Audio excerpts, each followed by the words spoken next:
My dear friends, according to Jones, the Vedas were written 1200 years before Christ, and according to Hag, the Vedas were written about 2400 BC, okay? And according to after excavations of Harappa and Mohenjo-daro excavations, the Vedas came before 3000 BCE, that means 5000 years ago. If you are not a Western fanatic, you will ask what Hindus say about the origin of the Vedas. Okay, I am telling you, the Hindus say the Vedas came to our planet about 1,096,000,000 and a few thousand years ago. The Vedas clearly said, Veda pranihito dharmaha. Whatever is according to the Vedas is dharma, the laws of integration, the laws of righteousness. And whatever falls against the Vedas is adharma, means a path of leading to disintegration, trails of sufferings and destruction of humanity. So, my dear friends, 5000 years ago, Hinduism was known in the world as Sanatana Vedic Dharma. Those days, Bharatvarsha was expanded into 9 continents. At present, 2 of them have submerged into the ocean. Therefore, Asia, Europe, America, and Africa and Australia continents are all that what we know about. Those days it was all Bharatvarsha, it was not foreign land. But later on, Bharatvarsha reduced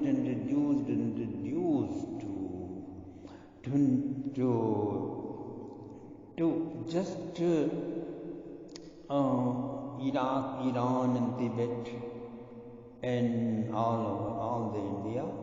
And then again after 1947 it was reduced, means Pakistan was eliminated, Bengal was eliminated, and Singapore side and Sri Lanka was eliminated. So it became very small. About 2000 years before Christ, Vishnu incarnation Buddha was born, and about 1917 BCE, the 24th Jain prophet Mahavir Swami was born. About 1887 to 1807 BC, 24th Buddhist prophet Siddhartha Gautam the Buddha was born and lived. They were very similar to Hinduism and are eastern branches of Hinduism, my dear friends, okay? Later, in 500 BC, from the same Hinduism, Advaitism sprang out by Swami Shankaracharya, and Visishtadvait and Shuddhadvait and Dvaitadvait, Achintya-Veda-Ved were also founded by Sri Ramanujacharya, Sri Madhvacharya, Sri Chaitanya Mahaprabhu and Sri Vallabhacharya and many others up till from 1000 AD to 1400 AD, okay? And then Sikhism was born, okay? And so this way, the eastern branches of Hinduism expanded. The western branches of Hinduism are Zoroastrianism, founded by Zoroaster about 2200 BC, and it perverted into Judaism, and then it sprang into 2 heavy perversions, very dangerous for whole humanity, and they are Christianity and Islam between 2200 BCE to 600 AD, Mithraism and Mayans and Aztecs and Etruscans, and Etruscans and many religious civilizations were born and lost. According to time, situation and circumstances, whatever and however Sanatana Dharma was left is now known as Hinduism. It's still the same age-old Sanatana Dharma, the Vedic Dharma, which taught the world life is bliss and not a struggle. In 20th century, when Ramakrishna Mission or Self-Realization Society and Transcendental Meditation Institution and ISKCON institutions and US Shaivism springs out from Hinduism, same way its perversions is Brahma Samaj and Arya Samaj and Oshoism and Tienism and Brahma Kumaris and Radha Swamis and Sai Baba and other denominations also spring out. Remember, the original Vedic holy tradition is expounded full well by Ramayana. So here we go, my dear friends. Udbhavasthita sanghara karini klesha harini sarvasreyaskarim sritam natoham rama vallavam sita rama gunagram punyaranya viharinau vande vishuddha vijnanau Kavishwara Kapishwara Kavishwara Kapishwara Kavishwara Kapishwara. My blissful gorgeous self, today Queen Kaikeyi is teaching SriRam how to operate the weapons. The bow, his bow is gold plated, a very light, tiny bow and some small arrows, and lo, mother is holding it from his back, showing him how to pull the string and how to fix the arrow upon it and how to point it to the target, then how to release and shoot. SriRam's sandal paste on his tiny forehead, his way of holding the bow, pointing to the target and releasing is so picturesque. Great sages and angels and nymphs have surrounded the entire space above the palace. Even geese and swans and fish swimming in the lotus pond nearby, in water circuses near the garden become still, and dear crows become still and transfixed and absorbed. Kaushalya is standing watching, Sumitra is bringing more arrows. The mates are busily bringing back arrows which have fallen below the target. Oh, a great archer my baby will become, Kaushalya exclaimed. And Lakshman, how come? Why is it that you break so many bows every day? During release, he gives such a jerk that the bows just break. Too powerful and fiery is my little baby, Sumitra says, looking at the reddened countenance of her child. Bharat and Shatrugna, how come? What is it? I cannot stop laughing seeing you are learning. Your stringing, your fixing and pointing is excellent. But the way you hit looks like you are not hitting but patting.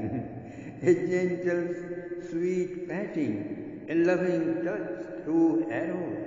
Only you guys can do that. As far as history goes, I never heard of it. If you do not learn a real hit, a real strike and blow, then all your arrows will do, your arrows will do is fly like a bird and reach the enemy, kiss his cheek and just come back.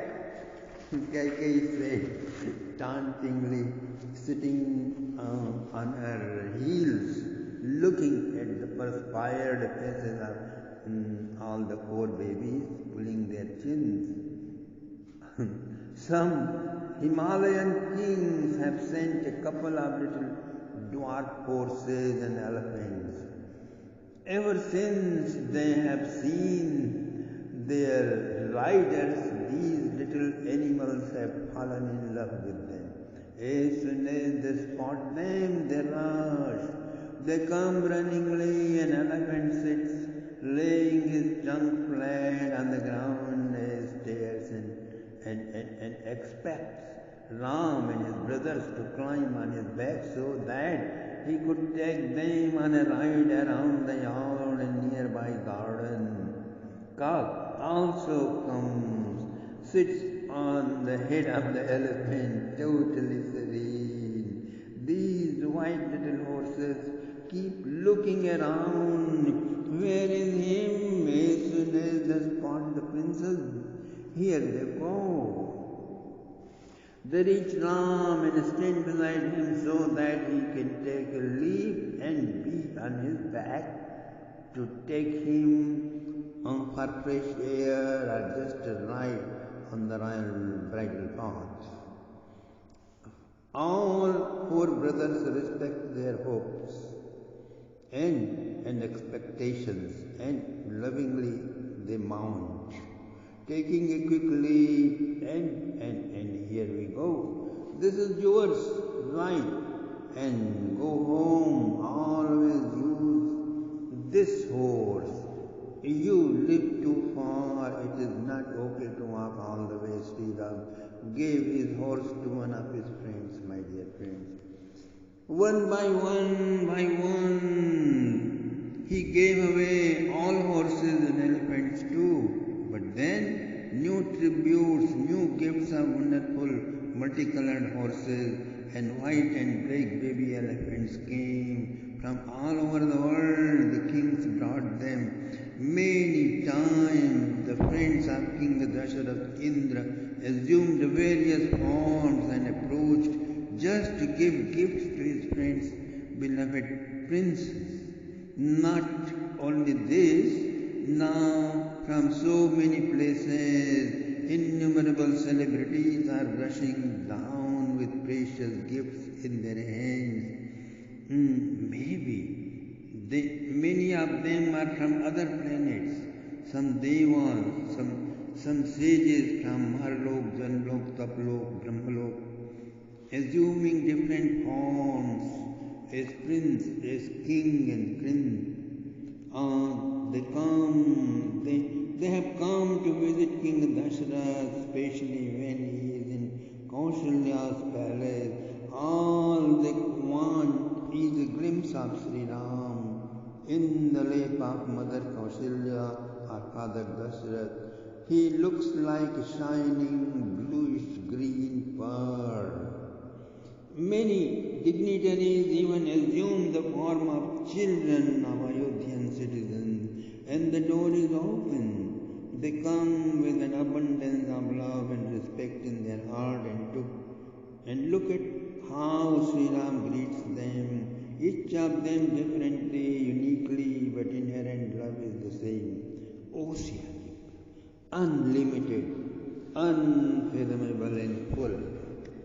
Ram, Ram, Ram, they call him. They shout his name just because it is so sweet, so heart-opening, so rejuvenating. And lo, he is the greatest boon.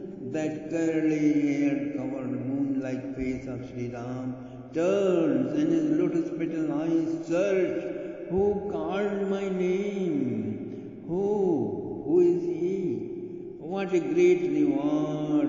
Can any joy of Nobel Prize or fortune winning equal with this? Oh, Oh no, they are far below, so low, very insignificant. All friends join together and they come outside in the yard, in the garden, upon the rooftop, in the Sarayu bank, in the beaches of Sarayu. So many are the places, and there they play. Whatever Ram says, they happily do.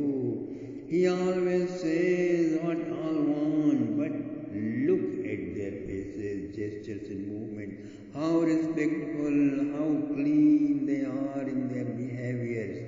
Even while playing and running in the midst of turbulent conditions, there is an amiability, a gentleness, a respectful reverence, a love that certainly does not belong to this mortal world, my dear friends. Their love is all transcendental.